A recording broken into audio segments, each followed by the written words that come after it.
Hello guys, good evening, welcome to my new blog. তো আজকে ব্লগটা আমি সন্ধ্যাবেলা থেকে শুরু করছি। আর আজকে সকাল দিকে ব্লগ শুরু করতে পারিনি এই জন্য, কারণ আমার ফোনে চার্জ ছিল না। ফোনের যে চার্জার পয়েন্টটা হয় না, তো ওই পিনটা খারাপ হয়ে গেছিলো, তো ফোন চার্জ নিচ্ছিল না, ওই জন্য আর ব্লগও শুরু করতে পারিনি।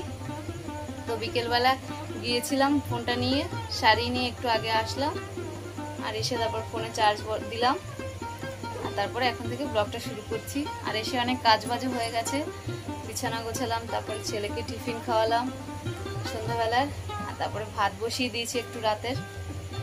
আর এখন মাকে চা করে দিয়ে আসবো দোকানে। আমারও চা খাওয়া হয়নি, ভাইয়ের কাছে গিয়েছিলাম কিন্তু চা খাওয়ার কথা ভুলে গেছি আজকে। প্রতিদিন গিয়ে ভাইয়ের থেকে চা আর বিস্কুট একটা খেয়েই আসি, অন্য কিছু খাই আর না খাই।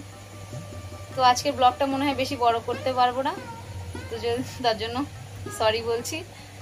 আর দেখতে থাকো কি কি করছি এখন থেকে। তো এই যে আমার বিছানাটা গোছানো হয়ে গেছে, আর এরপরে একটু ঘরটা ঝাড় দেবো, তারপরে ঘরের কিছু জামা কাপড় রয়েছে ওগুলো গোছাবো। আর এদিকে দেখো এই যে ভাত বসিয়ে দিয়েছি,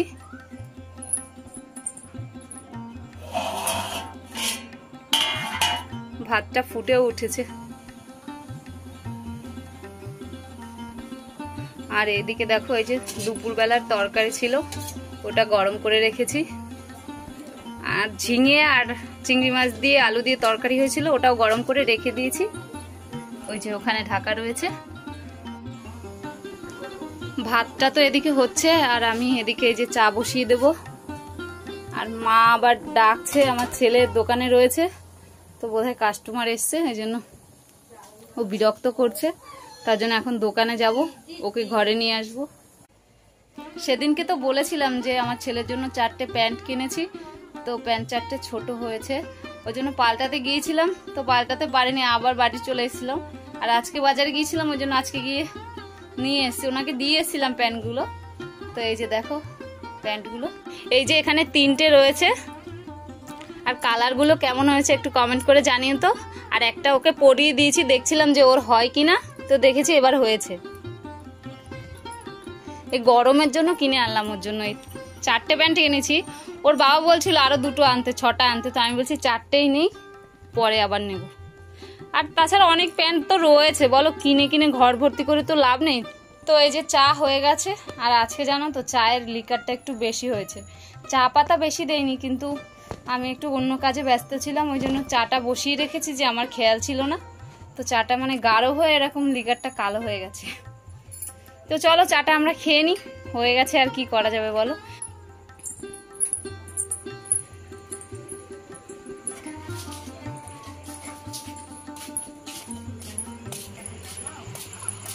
ও মা, মা, ও মা, এই নাও চা।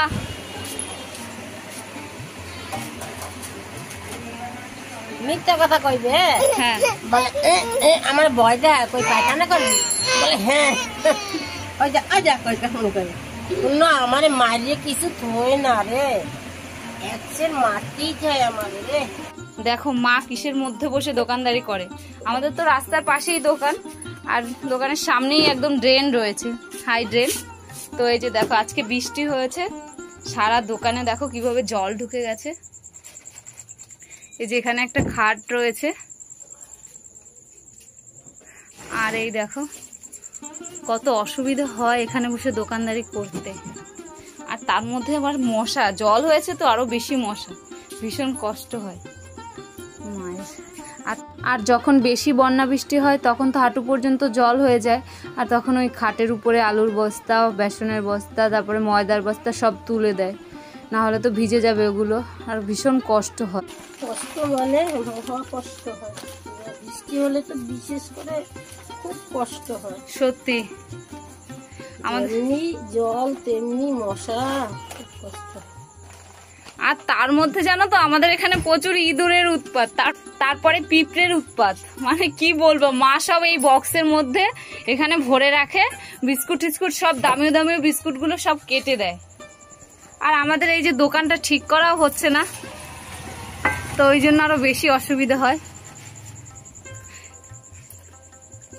একটু অসুবিধা থাকার কারণে দোকানটা ঠিক করতে পারছে না, উপর থেকেও অনেক জায়গা থেকে জল পড়ে।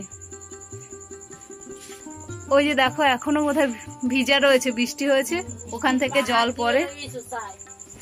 চায়ে মিষ্টি বোমা, চা না আমি খেয়াল করতে পারিনি, চাটা ফুটেই গেছে, চায়ের লিকারটা গাঢ় হয়ে গেছে। তো আমরা চাটা খেয়ে নিই, তোমাদের সাথে আবার পরে কথা বলছি।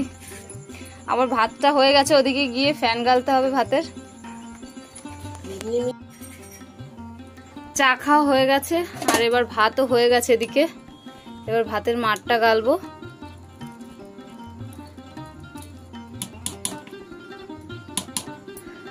বেশি ভাত রান্না করতে হয়নি, দুপুরের কিছুটা ভাত রয়েছে, তো ওই ভাতটাতে জল দিয়ে রেখেছি, আর একটু ভাত লাগবে, তার জন্য এই যে বসিয়ে দিয়েছি এসেই। তো আমি ভাতের মাঠটা গেলে নি।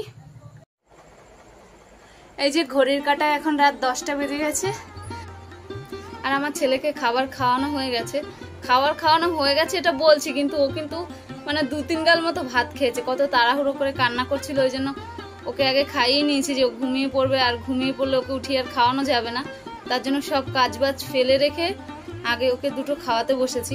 আর 2-3 গাল মতো নিয়েছে, আর কিছুতেই খাওয়াতে পারছিলাম না।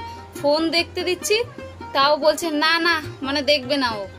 তো এখন আবার এই যে, তো ভাতটা তো ফেলে দিলাম, আর এখন এই যে মুখ ধুয়ে এখন ও যাবে আবার ওর দিদুনের কাছে।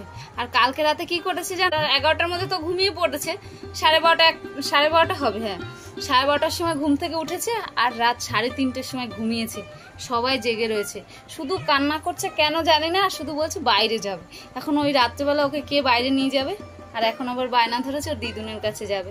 ওখানে যা মশা, তারপর জল দেখলে তো ওকে রেখে আসা যায়, তো কি করব, কান্নাকাটি করছে, যাই ওর দিদুনের কাছে ওকে দিয়ে আসি। আর এসে আমি তারপরে মশারি টানাবো, তারপর বাবা আর ভাই ঘুমায় যে খাটে, ওইটা বিছানাটা করতে হবে। তো তাড়াতাড়ি করে সব কাজবাজগুলো সেরে ফেলি। আর তুই এখন দিদুনের কাছে যাবি তো? যাবি? ওই দেখো যাবে দিদুনের কাছে। তো আর আমাদের তো খাওয়া দাওয়া করতে এখন অনেক দেরি আছে, বাবা আসবে রাতের খাবার খেতে, সেই 1-1:30 বেজে যাবে। তো ছেলে তো এখন ঘুমিয়ে, ওই দেখো ঘুম চলে এসছে, তো ছেলে তো ঘুমিয়ে পড়বে। আর ভিডিওটা তো বললামই বেশি বড় করতে পারবো না, তার জন্য আজকে ভিডিওটা এখানেই শেষ করে দিচ্ছি। যদি ভিডিওটা ভালো লেগে থাকে তাহলে একটা লাইক কমেন্ট শেয়ার করে দিও, আর এমএনটি ব্লগে প্রথম এসে থাকলে একটা সাবস্ক্রাইব করে দিও। দেখা হচ্ছে অন্য কোনো নতুন ভিডিওতে অন্যভাবে, ততক্ষণ সবাই ভালো থাকো, সুস্থ থাকো। বাবা টাটা বলে দাও সবাইকে, হাত তুলে বলো টাটা, আরো উপরে তুলো, টাটা, গুড নাইট সবাইকে, বাই।